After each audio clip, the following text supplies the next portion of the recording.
Banho, meu bebê? Vai tomar banho, meu bebê? Ei, vai tomar banho, filho? Vai tomar banho de chuva? Ei,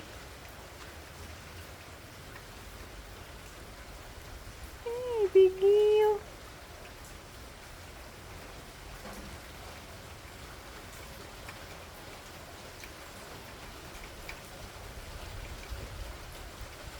Gente, ele pediu o banho de chuva. Eu tava com ele aqui na varanda, começou a chover, ele simplesmente começou a abrir a asa. Aí eu trouxe ele aqui, ó. Como que a natureza é perfeita. É a perfeição de Deus, olha. Peguei ele filhotinho. Ih, meu amor.